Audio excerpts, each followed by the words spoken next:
One. Hey guys, what is going on YouTube? TK here. As you can see, I'm currently with AC Gamer, and we're in Iksar City, and we're outside the Shaman Guild, and we're gonna be going to the Lake of Omen. And in our last video, we were given a guide to the zone, and we were talking about all the quests and all the stuff where to buy your spells, and just helpful tricks and hints and stuff, to get by as an XR, because you're hated by everybody except your own people. So, and But go ahead. I was gonna say this zone that we're going to is what zone is it? The Lake of Omen. It's actually a zone connected to this city. And the reason we're going over to this zone is what? Because it's right around our level, right?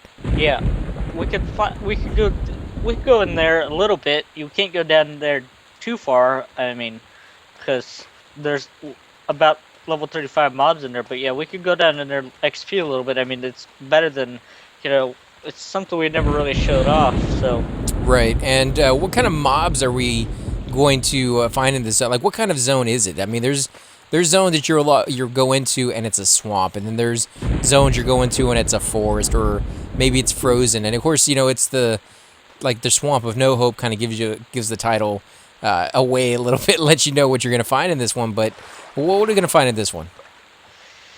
well, it's a lake. It's a zone. It's like a grassy area, plains kind of area that is surrounded by a lake, and it has different mobs. It has goblins, it has Sarnak, it has undead, and it has tigers and saber-tooth tigers and all different kinds of different mobs. Right. And at our level, we're going to be right there on the limit of what we're going to be able to, actually fight and kill.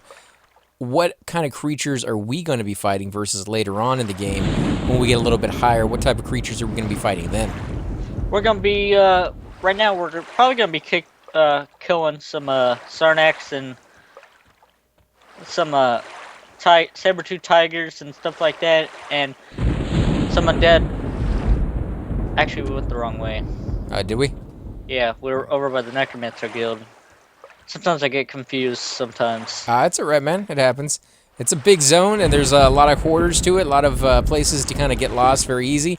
But one of the things I wanted to kind of mention was when you're going through these zones, guys, yeah, you are trying to travel from one location to another, but just stop every so often and take a look around and see the zone for what it is. There's a lot of beauty in what they've done and a lot of creativity. I can't even get up these ladders. There we go. A lot of creativity in the game itself, and it just seems kind of a shame to rush by it too quickly. And of course, we've already seen this. We went through on the last episode and, showed you guys around and took the time to kind of look around and see what the zone had to offer. Like this right here, that is just really, really cool to run down this little area in first person and see what it has. These guys are missing arms and stuff. They kind of model it off of some of the Roman, artwork that's missing like heads and arms and I think legs and things of that way. I think that's really interesting, man. The way they did that. It's the kind of passion that they did for this kind of thing, man. Yeah, it's the small details that you only notice after the fact, because when you first come into this game, you're overwhelmed with just how massive it is. You're overwhelmed with just trying to figure your way around and trying to figure out what zone is what and what can you kill and what's going to kill you, and oh, there's a quest here and there's a quest there, that a lot of these small details get lost. And it's only after you come back after, months or even years that you start to look at it and be like, holy crap. These guys actually spent a long time on just making the statue. And the only reason I'm even able to really appreciate that, guys, is, a few years back when Borderlands 3 was coming out, I had the opportunity to go to my very first gaming convention, and it was a community Oh day. wow. Yeah, it was a community day that Gearbox was having, and it was over in Dallas. It was close enough to me that I was able to go, and I went with my brother, and we drove down there. We got there early, and I paid to get in first and get the little, gift back and bag that they have everything with the swag, and we got in there, and I got to meet the actual developers of the game. I got to meet the guy who ran the company. I got to meet the programmers who designed the different characters, and I actually got to sit there and actually talk to them while you're standing in line and while you're going to the different talks that they had, the different conventions and the rooms that they were in. And it was just a really, eye-opening experience because there was one guy that all he did was design the graphics for the ground. That's all he did. That's it for the whole game, and you would like, holy crap, that's boring as crap, right? When you start to look at it, you're like, that holy crap, that's amazing. That is absolutely amazing because the detail that he put into it was really, really cool. But you had no idea because it's the ground. You walk on it. You don't ever really look at it. It's only after the fact that you stop and take a minute to actually appreciate it that you start to realize just how much time went into it. And it's kind of like music in movies. You don't really notice it's there a lot of the time, but it completely and totally changes the feel of a scene if the music is done right. That like boom, boom, boom, boom, that Right. bassy Right. noise in the background that you don't even hear but you feel. That gets you going like minutes before the big battle scene gets going, so that your heart's kind of beating in time with the scene. Now, which way are we going on this one? I was just gonna point out that in these little buildings that there is a couple quest guys like in the field of bone. There's a warlord Gia back over there on this side of the building. You can show us real quick. Sorry, man. I just when I get talking, sometimes Yeah, you gotta punch me in the yeah. face, get me to stop.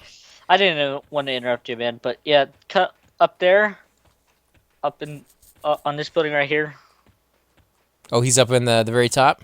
Yeah, right here. In this building, there's also another quest that you could do.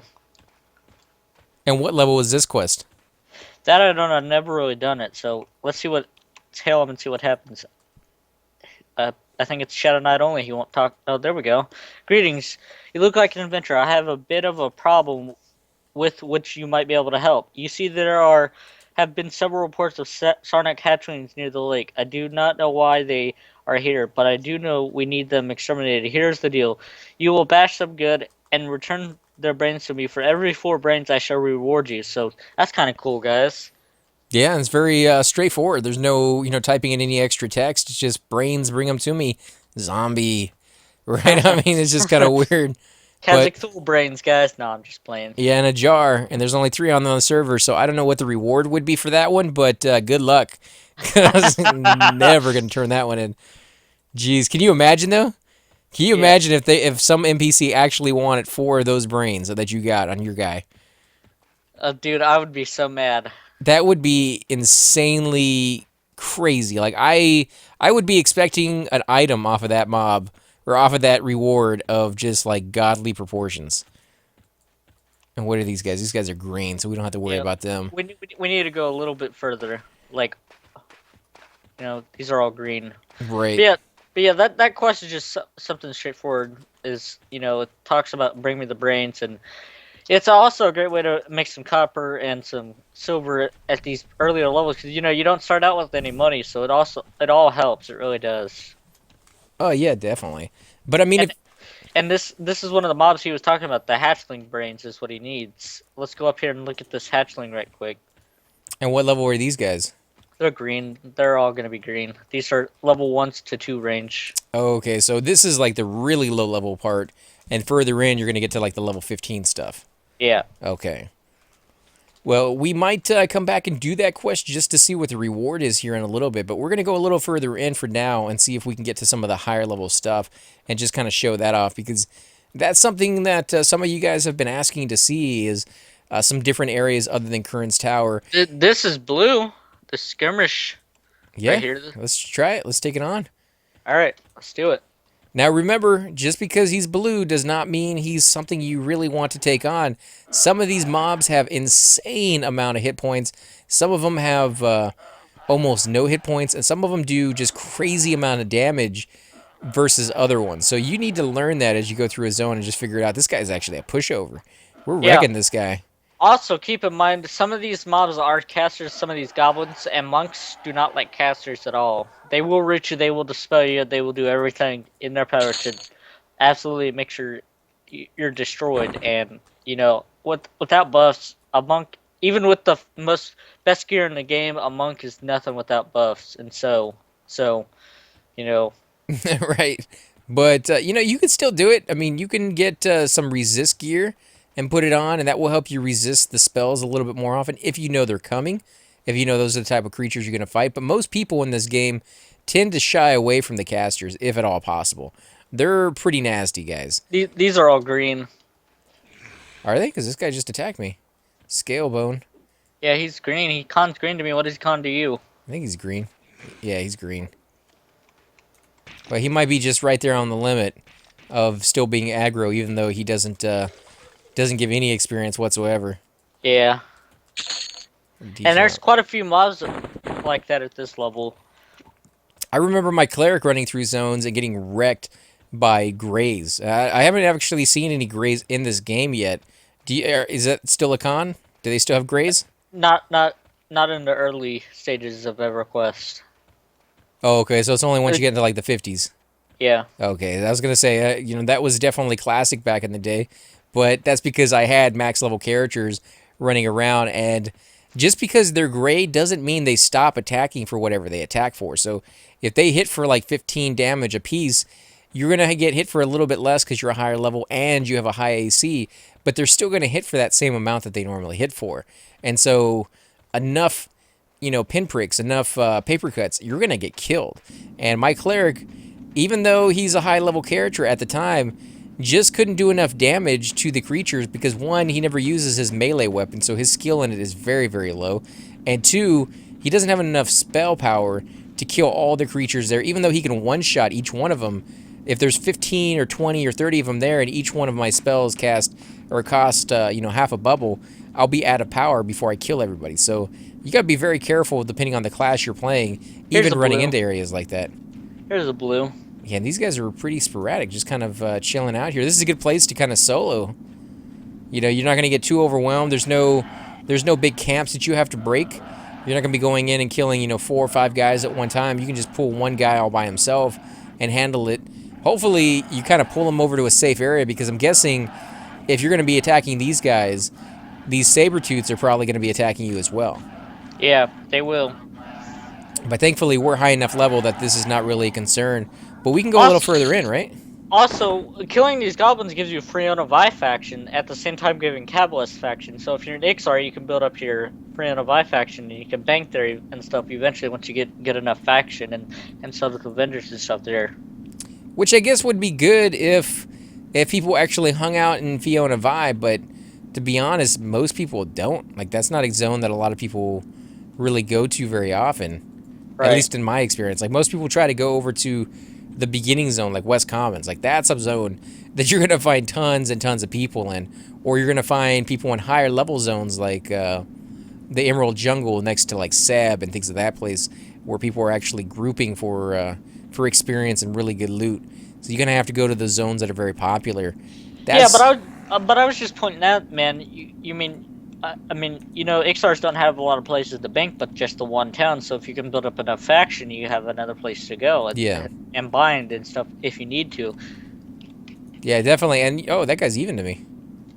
He's blue. What about this guy over here? He's blue to me. He's blue. That's let me get. There's. Yeah, and Fiona Vi is actually easier to get to than Kabbalist. So if you can get there and do some banking and stuff, I don't think there's any guild leaders there in Fiona Vi. Is there? I don't know. For the different classes, I don't think I've ever seen any. I don't know. You and Thum did a video there, so you tell me, man. We did a few videos there, but that's mainly because the boats in this game, guys, just to give you fair warning, the boats in this game are very, very glitchy. And so when we took the boat, we tried getting on it, and it kind of freaked out on us. And then when we finally got to where we were going, wow, that's actually a really nice item. Yeah, it's not too bad. -9 charisma or -10 charisma, though. You want it?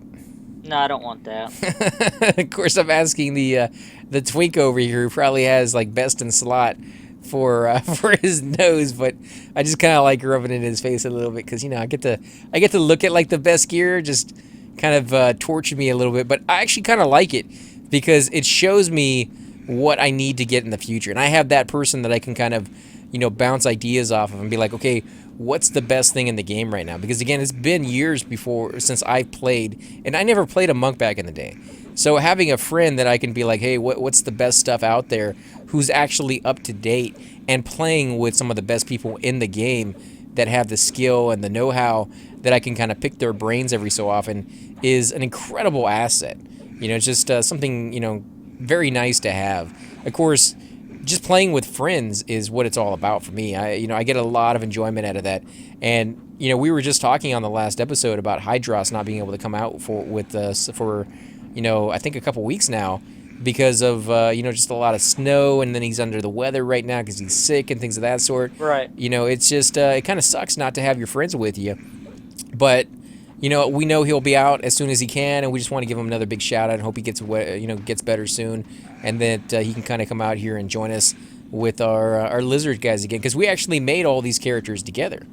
Just me, Hydros, ZK. We had Drk Dragn. We had a few other people kind of come out and join us as well from time to time.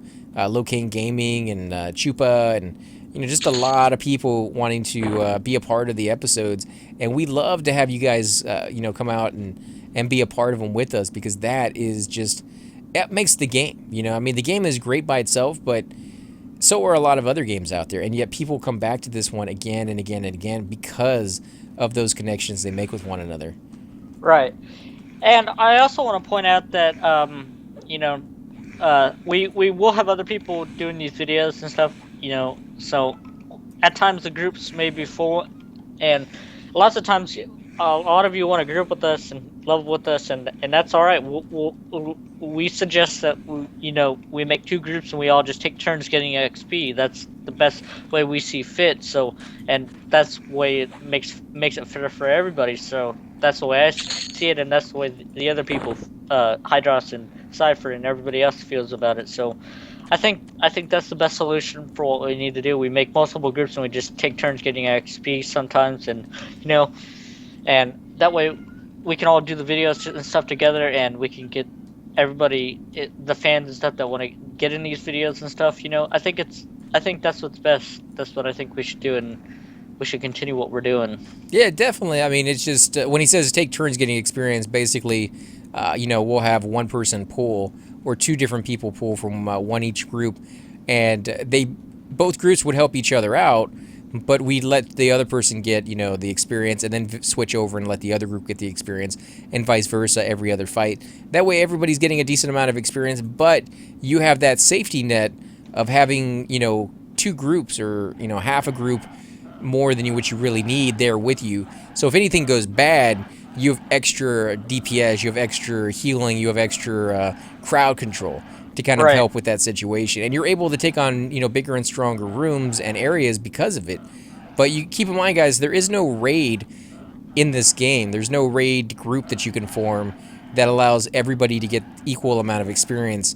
That's something that was added later on in the game. In this one, groups is as big as you can make it, and of course you can have 15, 20, 30 groups show up to a raid, but only one group is going to get experience off of the mob that you're killing based off of how much damage they did to the mob. Right.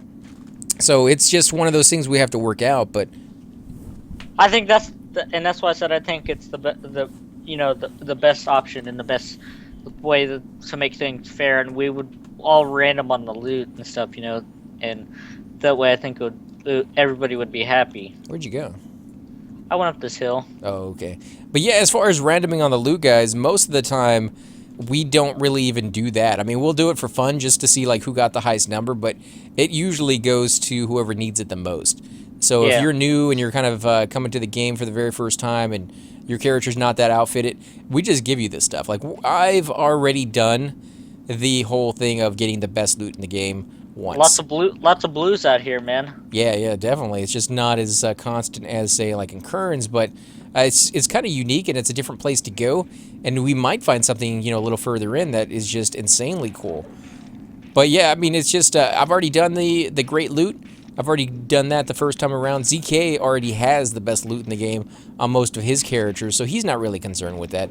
And most of the other guys we group with kind of feel the exact same way. They're just in it for the fun and for the connections they make with other players. And I hate kind of keep harping on that, but really, guys, if you are soloing a lot and you're kind of staying to yourself, that can still be incredibly fun. I know a lot of players that do that. Super Bits and Bob is one of those players that I watch all the time. I love his videos. I watch those videos every single time he comes out with it. Same thing with Dylan75 when he does his.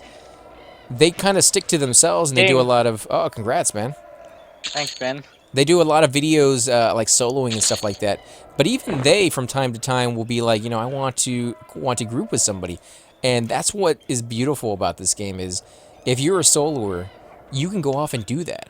But For sure. when you get that itch, that feeling of, hey, I just want to go make connections with somebody for a little while. Normally, I'm all about being by myself, but for a little while, I just want to go and group with somebody and see what it's like. You have that option.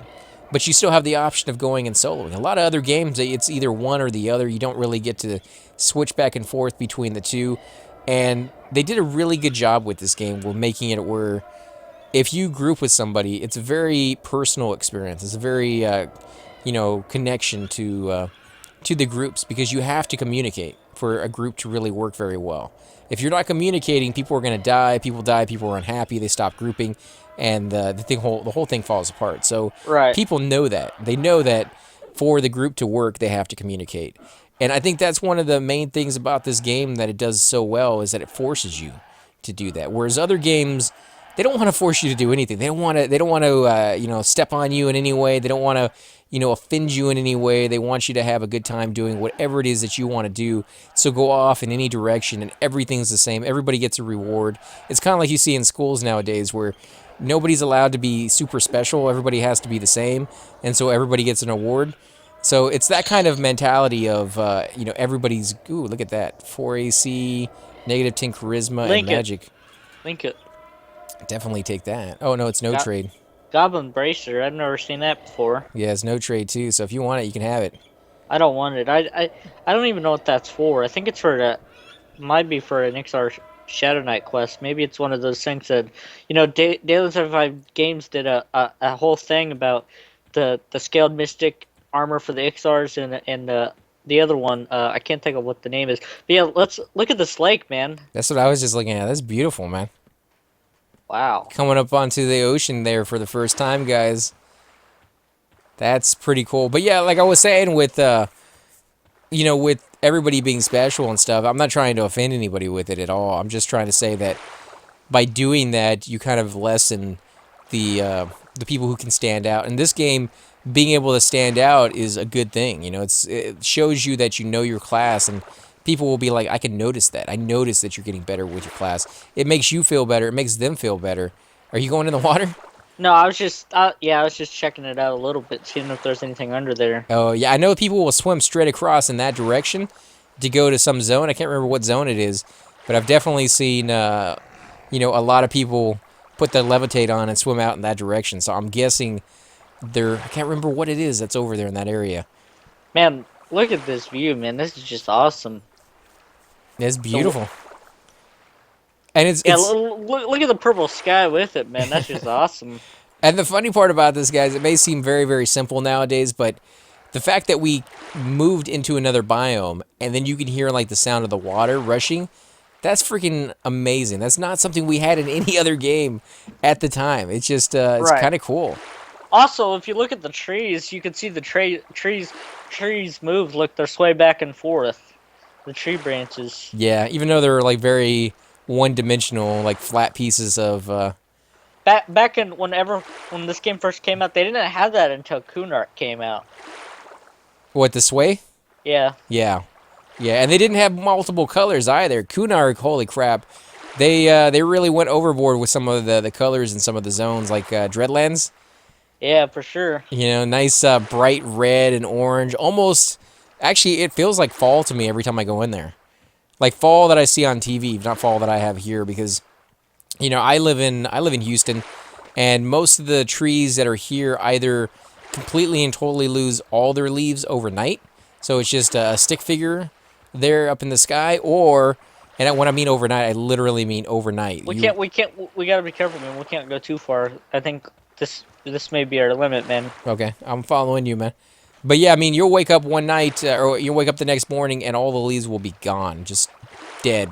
completely. And they didn't change color, they just dropped off. And then, of course, you have trees that stay green the entire year round. So the colors that I see from like Hydros Inc. and from some of you who live in different places in the country, they get these orange and purples and reds and just like every shade under the sun on these leaves. It looks absolutely beautiful. I absolutely envy you guys when it comes to that. I'd never get any of that color, but I like Right. seeing it in the game, especially in Dreadlands. They have all those different colors in there, and it just kind of And, makes me feel that. and the point of, and also a point to point out in Dreadlands that it does snow there sometimes. So Oh, as does well. it? Yeah, it does. It can snow there. But it doesn't like accumulate on the ground. It's not that advanced, but it just snows in the No. air, right? Yeah. Okay. Yeah, with the EverQuest Next, what they were trying to talk about with that one is when it snowed like that, it would actually accumulate on the ground, and depending on Look where at people were walking, is where like trails would be made. Oh, I look at know that. where we're at now. Yeah, we're by Freona Vi. Yeah, yeah, we can head this direction, and there's actually an area over here on the side where we were hunting with our mains there for a little while when we came over here. I think we might actually be able to do it with these guys, right? I don't know. Let's go and find out. This little temple area, and some guy was over here killing every single thing that spawned because he was waiting for some type of name to spawn for his quest or something like that. I don't remember what he was working on, but he was over here killing literally every friggin' mob that have him pop up. And when we came over here, he was kind enough to see that we had a little kind of group going on, and he was like, "Oh, you guys killing over here now? Okay, I'm gonna leave the mobs over here on this side alone for you." And so he killed everything else on the other side, 75% of the mobs over here, but left 25% for us. That one's That blue. Yeah, he's There- even to me. So he's a nice little level right there. But yeah, it just kind of shows you the people on the population on this server, I should say. They're not all about the greed. They're not all about trying to accomplish whatever it is that they set out that day. They realize they're part of a community, and when a group shows up, whether it kind of slows things down a little bit for them, they're okay with that because they want people on the game. They don't want to play this game by themselves. They want the community there, and they want you to feel like you can actually get something done, and it's not just a group of high levels who happen to get to the high level first that are kind of bogarting everything and not letting you really experience the game and have a fun time doing it. Right. Now, is there any quest that you're working on right now with your high level? Is there something that you're kind of trying to go after? Not really. Not at the moment. No. Okay, because you've gotten your epic already. Yeah. However, I did get a new replacement for the Shaman Epic. The Sprinkler Spirits. It's 716 delay, 20 to all the resists, and 15 Wisdom, and 75 HP, 75 mana, and it's a pretty nice little item. Nice. Yeah, what is that guy Condi? Because he's red to me. He's red. Yeah, I wonder what level that guy is. I don't know, but I see there's somebody pulling stuff. He's red to me. That Tigress is blue. So the soothsayers are all red, apparently. Yeah, I think we should head back, man. Yeah, we could do that, but it's kind of interesting to just take a look around, guys. You can see there's a bunch of more skeletons, or not skeletons, statues. Some of them have swords in their hands, some of them don't. And it's just, it's kind of cool that they set all this stuff up. Here's the blue. Here's the blue. Let's kill this one real quick. The thing I love about the zones in EverQuest, guys, is the size. They made Kunark, the zones over here, massive. And the reason they made them massive is they realized with the first zones that they made, they were pretty big, but nowhere near as big as they are in this one. I think most of the zones here are about 4 to 5 times the size of the ones over in the first game, the first expansion that came out, or the first, just the actual game itself that came out over in Norath. The reason they did that is because those zones were incredibly camped by players, and it just got too crowded. Having 300-400 people in a zone meant for like maybe 80 or 90 people really just didn't feel right. So what they wanted to do was make a zone that could have 80 or 90 people in one area and feel fine, and then overall the whole zone having 300 or 400 people in it still had huge areas where there was nobody there. Right. What were you gonna say, man? I was gonna say, what do you think of this zone? How do you like it so far? Coming from Catalyst side and adventuring all the way out here by the lake and getting a good view of all these mobs and just the water itself. What do you think of all this? I like it as long as I have a guide with me because it's not an easy zone to kind of get through. And if you make a wrong step, you could easily get lost out here and die. And if you have to come back out here and find your corpse, that's not going to be an easy thing to do, guys. Really not going to be an easy thing to do. Unless, Right, of course, you have like a Shadow Knight with you who can do a locate corpse spell on you. But right, being two monks, if you don't have a LOC button already set up, you're going to kind of regret that, guys. You really, before you go off exploring, definitely make an LOC button. And some of you guys might be asking what an LOC button is. Most people refer to it as a loc, and it's just /LOC, and then you hit enter, and it gives you GPS coordinates of where you are at in the world. It gives you elevation, longitude and latitude, basically. And it takes a little while getting used to on figuring out how to get back to your body. But as long as you have an LLC of where you died, and then when you die, write that down on a piece of paper, you will always be able to find your body. It's just going to take you a little while to do so. But if you don't have that LLC, holy crap, you're going to have to go by memory on what you remember seeing. And to be honest, guys, sometimes you think you remember exactly where you're at, and then you get there and you're like, oh, my body's not here. And then when you finally do find your body, you're like, how did I end up way over here? So, yeah, your memory doesn't always serve you incredibly well, especially if it's a zone you're not familiar with. You're like, oh, I went over this hill, and I thought there was a smaller here. No, it doesn't work that way. So, definitely either have that LOC up or keep your bearings in some way by always going north or always going south when you're exploring. And that way you right. can kind of follow that at least somewhat. At least you know your body was north, or at least you know your body was south. Right, and right now we're just kind of making our way back to Cavlis and just killing some blues and stuff along the way. Also, with that being said, lots of times when you die with the location button, lots of times the rogues will say, before you die, get a location, so they can, spam that location button and try to find your corpse. Because a lot of stuff in this game doesn't see rogue sneak hide, except for, the major and raid bosses, and there are certain mobs that does see through rogue sneak hide, but, it's very few in between. So Yeah, they're very strategically placed in the game for a very specific reason for mobs that see through that. And it's to basically stop rogues from being able to own entire zones and go through in a zone without ever getting attacked by anything, get to a name that's supposed to be very, very hard to get to, and then being able to kill that named. Like, they don't want you to do that. They want you right, to have to work at least a little bit. You may be able to skip like 50% of the zone with a rogue sneak and hide, but they want you to fight that extra 50% at the end, or the extra 25 or 15% at the end, to prove that you should be there, that you have what it takes to be there, and that you feel like you worked to get to that point. And people can't be like, oh, rogues are overpowered and they're able to do this and that. Everything about this game when it first came out was made by gamers, by people who want to show and want an experience that they're going to want to play. And I think it kind of shows through. They made a game that wasn't just, let me throw in random items. Like, I love Borderlands. I absolutely do, guys.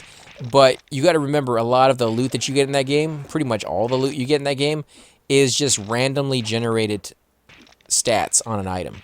Like, nobody sat there and said, okay, this item should be 10 AC and 5 strength, and another item in another zone should be 9 AC and 3 strength. And it's going to be a slight improvement on the first one rather than the last one, because the mob is slightly easier, and we're going to give him less spells and less hit points and things of that sort. Like, somebody sat there and figured that out. In other games, they're just kind of like, throw it out there. Oh, he dropped something fantastic. That's cool. It wasn't planned out like it was in this one. And that goes back to like the D&D roots. Somebody actually doing the dungeon master stuff, and that is a hard job to get right. It's a hard job to tell a story that's both entertaining and challenging, but not too challenging to the point where people just don't want to play it because they can't do it. And for somebody who's actually played D&D back in the day, it was very easy for a lot of dungeon masters to go overboard and just think of like, oh, what's the hardest dungeon I can ever make? Oh, they're never going to be able to take on 14 dragons, and it's like, yeah, we're not. So why put it in there? Yeah, it sounds cool. Oh, you stumbled upon a dragon. yeah, I can't do that. You know, I'm only level 1. Stop doing crap like that, right? It doesn't make any sense.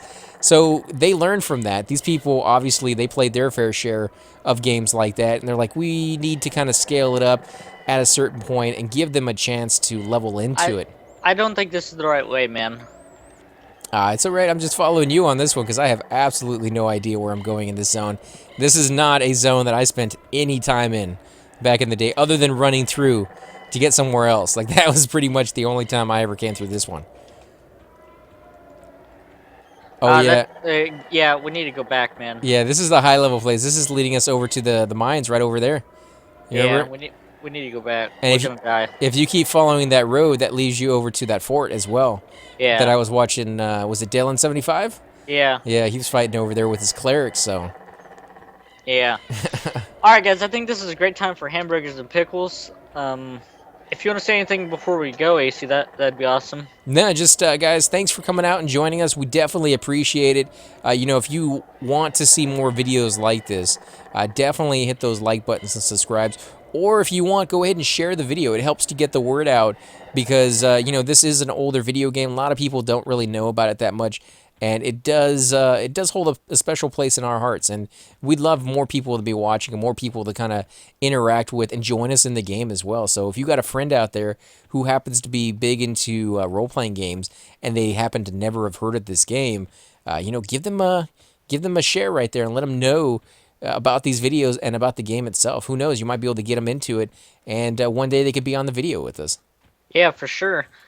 And until next time, uh, I've been ZK. That's been AC Gamer, and we'll see you next time. Subscribe.